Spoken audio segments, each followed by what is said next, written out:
ప్రవర్తన విషయమై జాగ్రత్త పడేవాళ్ళు. 2, భక్తితో జీవించేవారు.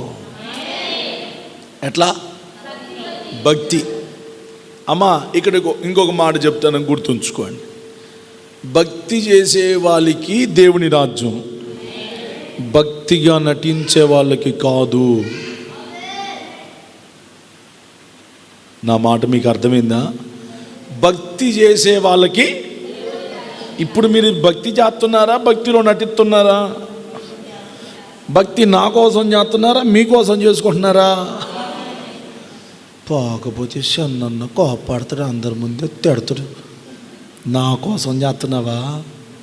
ప్రభు ఏమన్నాడు తెలుసా? అమ్మలారా, నా కోసం ఆడమాకండి. ఇది కూడా తెలుసా మీకు? ఇప్పుడు నేను చెప్పే మాట కూడా